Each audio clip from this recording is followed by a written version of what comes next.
For having us. Hello, welcome to my studio. Wow, what a great space. Yeah, there's actually 3 of us sharing here. Okay, and I love that you're in Wangzhou. Wangzhou has such an up-and-coming Yeah, art it's really district. a good place to just focus and get some work done. But this is my spot over here. Beautiful. Okay, so we're just going to take a few moments to set up and we'll be back with you shortly. Hi everyone! Welcome to Own Your Future. Today's guest is Laura Zhang. She has been passionate about art since she was young, and then she pursued fine arts in her university, and now she is a full-time independent artist as well as a curator for a alternative art space. Laura, thank you so much for being on the show today. Thank you for having me. My pleasure. So I want to recall how we first met, because I think when we first got connected, it was through a mutual friend. And he was basically messaging me saying, Natalie, there's this girl named Laura and she's very passionate about education and art. Mm-hmm. And since I'm doing education, he was like, you two should meet. And I remember we first met in... Outside Winston's. In a garden. Yeah. It was very romantic. Yes. And I just love how we connected about art being an industry that is actually booming in Hong Kong. But a lot of times as Asian families, they never encourage their kids to go for art because they think that like art is never an industry that you can make money in. Mm-hmm. So what do you say to that? I think that just creativity in general has so many applications to life and your opportunities and your way of thinking. So not encouraging it at a young age, I think isn't great for the society and isn't great for children. It isn't great for education. I think that it's really a way that you can learn not just about art and being an artist at the end of the day, but also how to solve problems and how to learn language, how to communicate, how to work within a team. So all of these things come into a creative practice of any sort, and giving the opportunity to children at a very young age can really engage different parts of the brain and accelerate development in a way that you just don't see when you're doing more kind of copy-paste learning. So how did you know that art was something that you want to look into? It was always something that made sense to me, and I think that it was always a language I could engage with. And from a very young age I had my parents' friends kind of being like, wow, that's what she's good at. And so it took me some time to actually come to terms with this, because as well, you get a lot of myths growing up that you can't make money from art, that it's very difficult, that there are no jobs. And so it wasn't until I was at university when I was thinking, okay, this is really what I want to do. There is a path here for me, and I can see that there are so many more opportunities that we're not told about when we're in secondary school and primary school. And what kind of student were you in school growing up? Not the best student. When I was at primary school and secondary school, I was dyslexic. Well, I'm still dyslexic. So. And what does that mean for those who are not familiar with that? So dyslexia is when your reasoning abilities and your reading and writing abilities are very have a big gap between them. So your reasoning abilities can be kind of at one level, and then your reading and writing can be a few years lower. And so it makes it a bit difficult when I think primary school, that's really the focus for children, when you have a lot of spelling tests and like early mathematics, and you just don't have that kind of memory, or the style of learning really doesn't fit your brain, so you feel like you're not a good student, or you're not intelligent, and you can get quite anxious and self-conscious about it. But the great thing about my education, I went to West Island, one of the ESF schools here in Hong Kong, was that they really focused on helping students who had kind of learning difficulties, and I had special ed classes where they'd go through spelling with me. But in the reality, at a certain age, they said, you're not going to spell, you're not going to magically be able to spell, but you can still succeed, you can still kind of go after your passions, because it's not essential. Yeah, because everybody's smart in their own ways, right? And like everybody, and I think schools in general is very focused on like the arithmetics, like the spelling and all that, but actually art and sports is a whole different area that students can be very, very smart, and they can make they can be professionals into it. Yeah, completely. There's definitely not just one type of intelligence and one path for everybody. I think it's really, really important that we celebrate the diversity of thinking and different mindsets, because, you know, for anything to really take off, it's a combination of these different ways of seeing that help any business or enterprise, you know, not even just business, but like, you know. So then how do you manage dyslexia now as an adult? Like, how does that impact the work that you do, or like how do you go around that? Because you still need to write emails, you still need to communicate with people, like spell check. It's great. Which one do you use? Yeah, I mean, I have Grammarly. Okay, I mean, it's also the built-in spell check on Word. It's really, really important to get things proofread.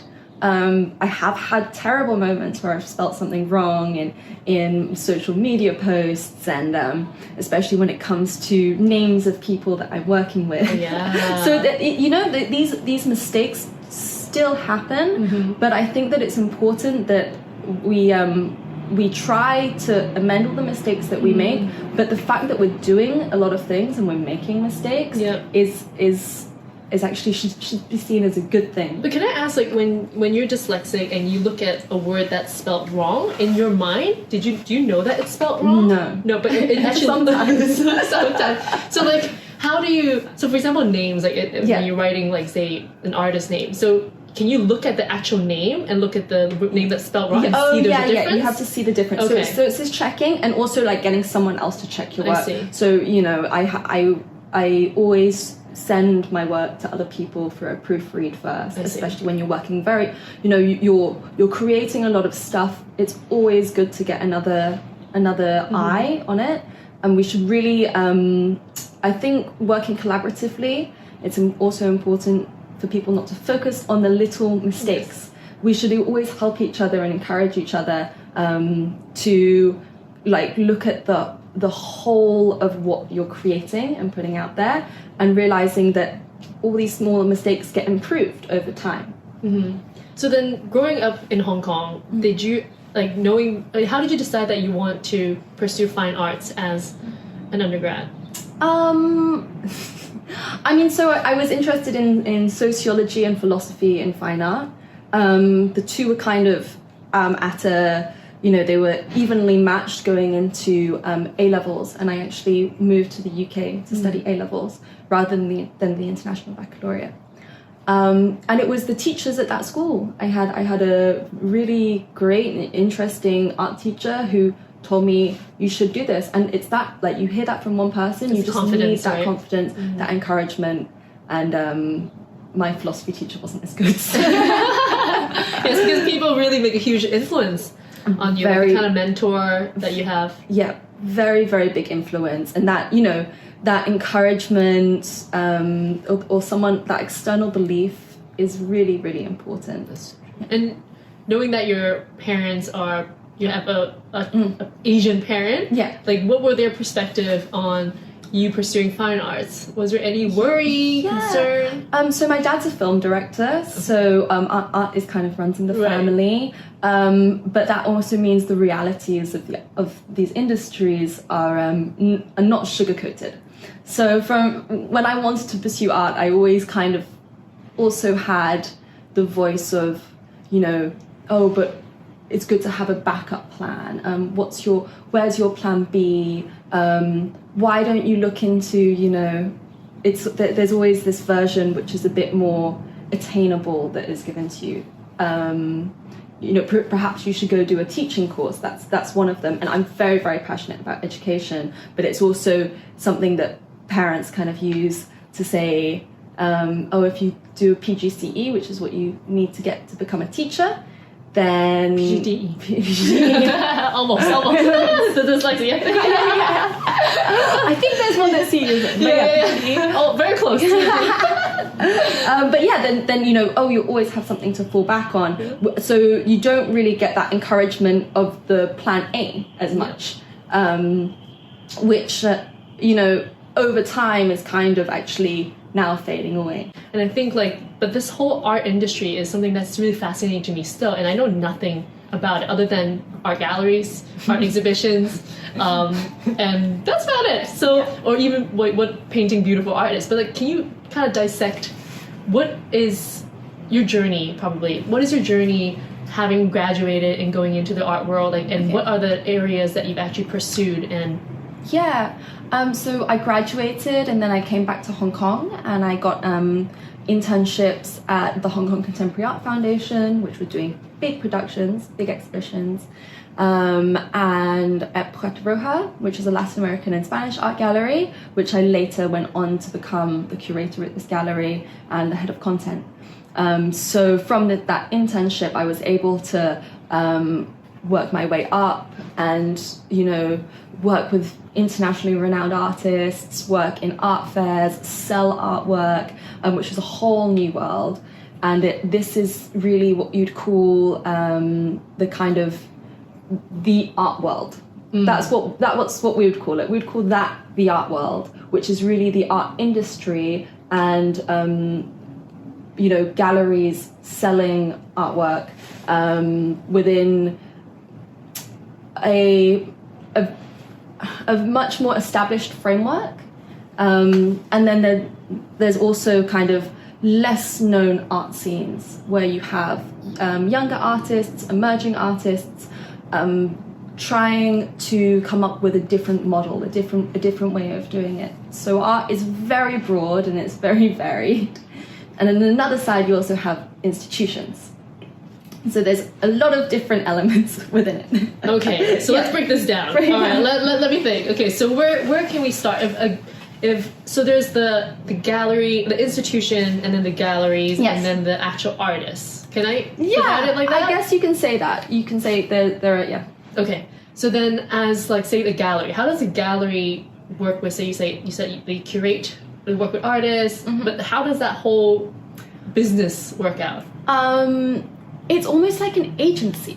So you and you represent artists. So you find artists that you feel very connected to, or fit your gallery's theme. You put on exhibitions and invite people to come and discuss and view the artwork.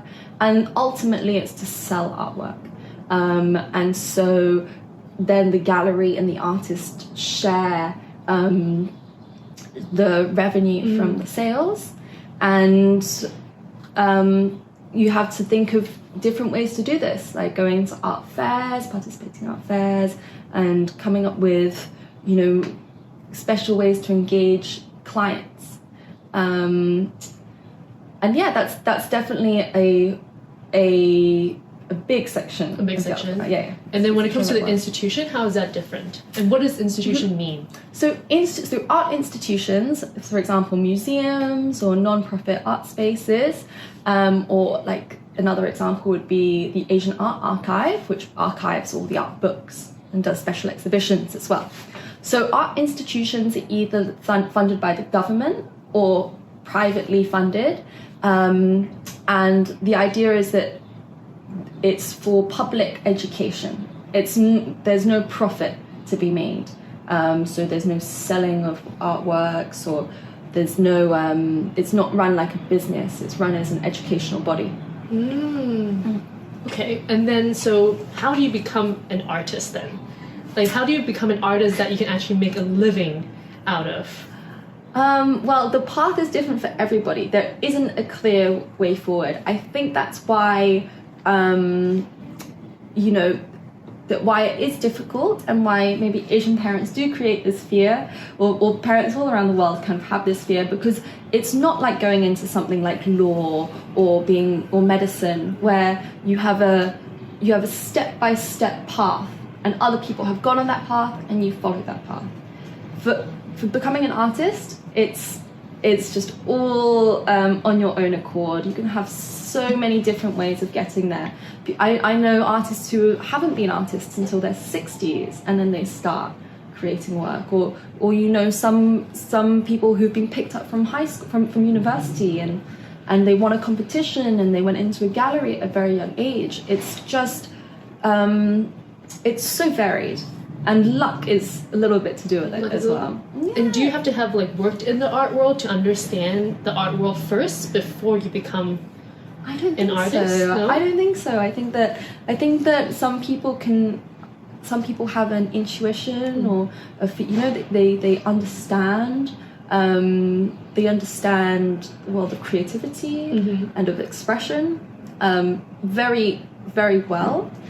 And again, there are just so many different areas because it's something that its main function is to ask questions and to create culture. And we all know how many different questions there are and how many different types of culture, how many different types of people who enjoy engaging with different things. So there is an art for everyone, you know. And how do you define yourself as an artist? Like, what is your? I mean, do you define yourself through the style, through a way that you communicate, or how do you express yourself? So I define myself as a process artist. What this means to me is that I focus on the process more than the final product. So I create kind of patterns or rules that repeat endlessly until I see something that I feel is finished or it's a piece of artwork. It satisfies me. So I think this is a very interesting, like, the reason I'm so connected to this way of creating is that I'm not putting big questions forward. I'm kind of just in the act of making, learning from this action. And I started these doodles, or I called it drawing nothing. And at first it was just kind of these like scribbles on pieces of paper, but they evolved and they took on a life of their own. It was kind of external to me in some way. And I found it really interesting that actually if you stop thinking about where you're going and you just start, then something is bound to grow. And this something is very natural and very it's very organic, and I really liked that. Yeah.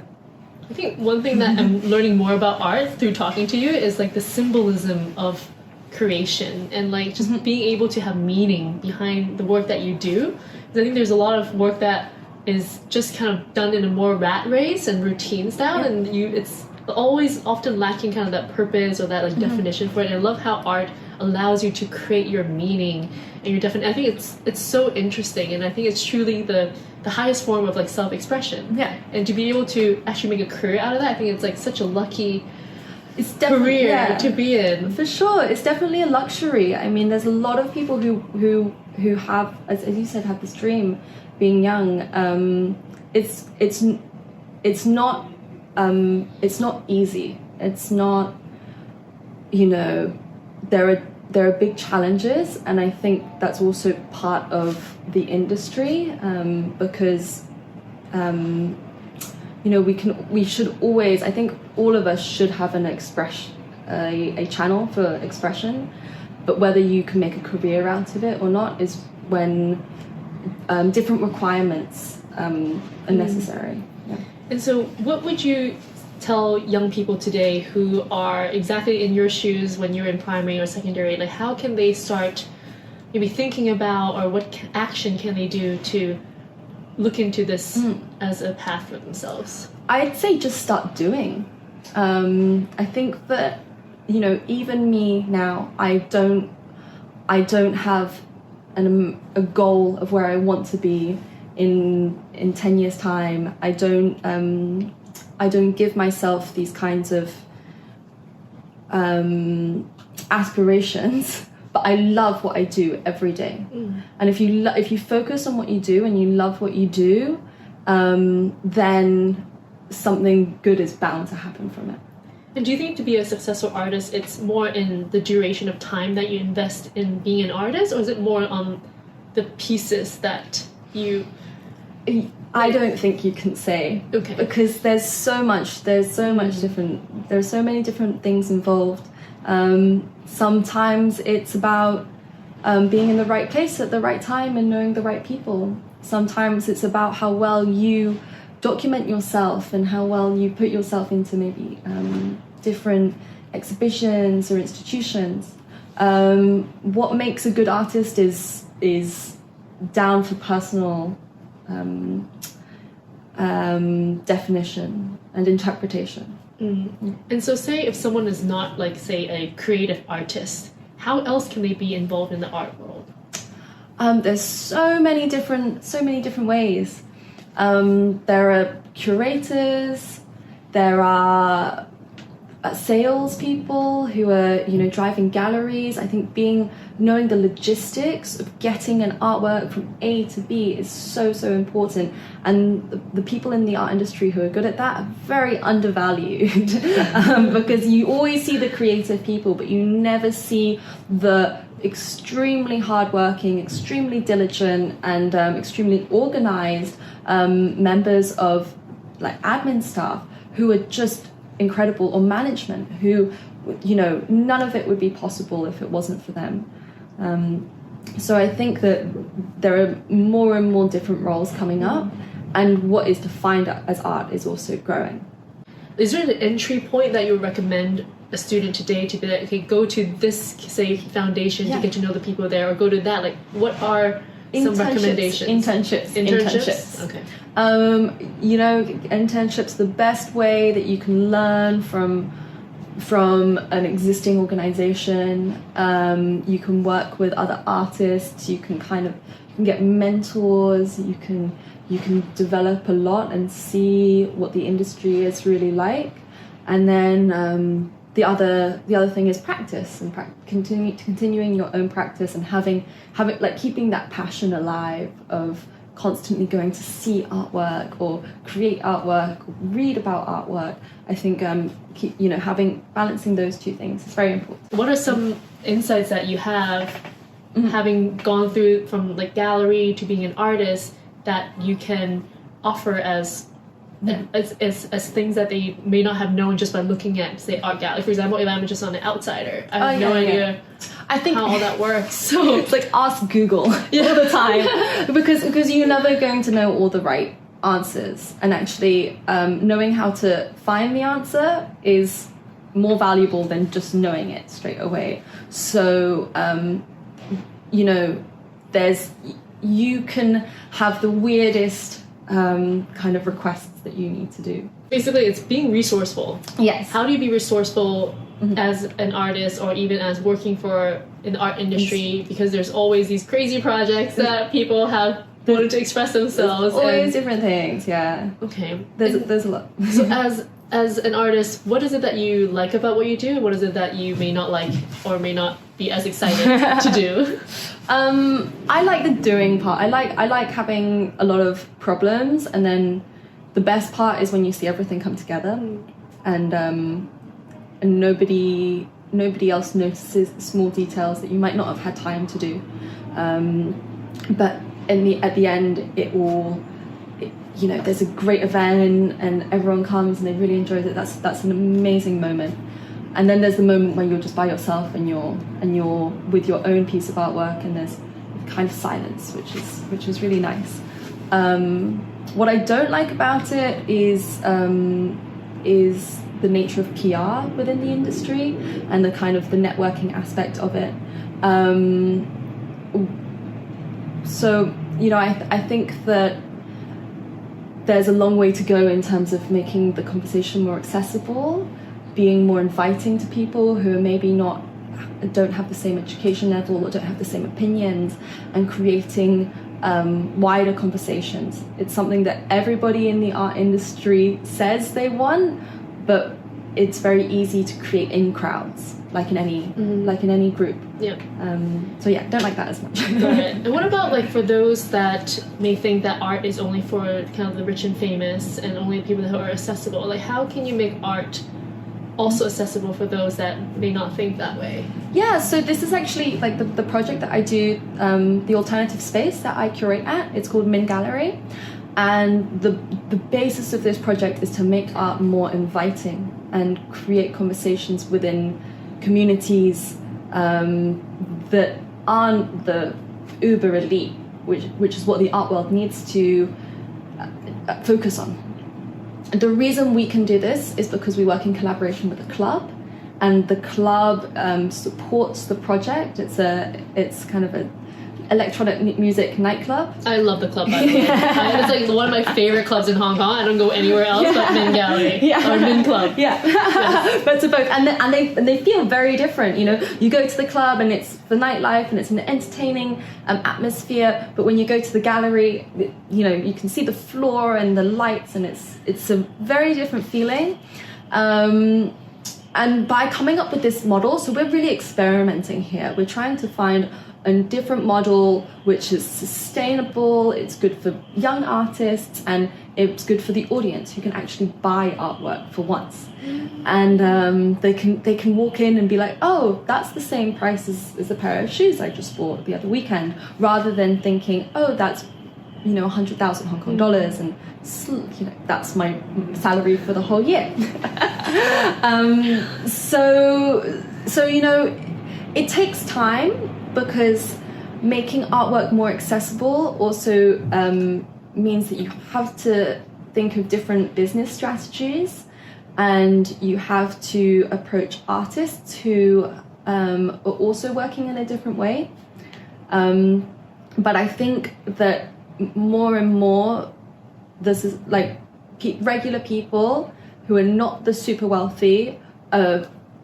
They want to have access to artwork. They want to be included in the conversation. They don't like the fact that they've been left out by this kind of slightly, you know, this world which puts itself on a bit of a pedestal. And so when it comes back to, I just want to switch it to a little bit more the parent side. So what advice would you give the parents today whose kid clearly has a huge interest in art? How would you advise the parents? Encourage it. Just encourage everything. Encourage all the creativity that they have, because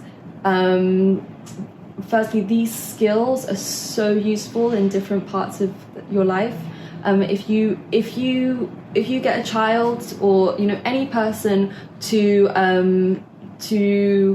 follow a path that's not natural for them, it's always going to be more difficult.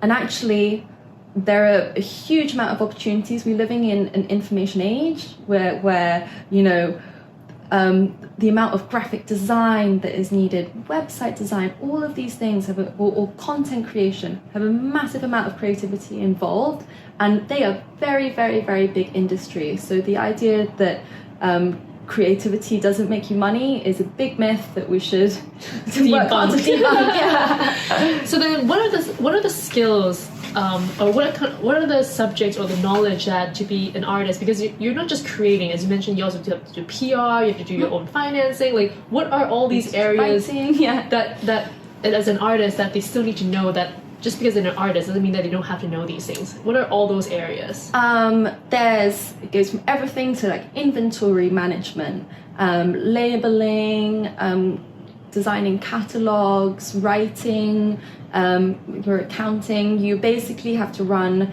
a one-person business, and so everything that you can imagine that goes into any business also exists within art.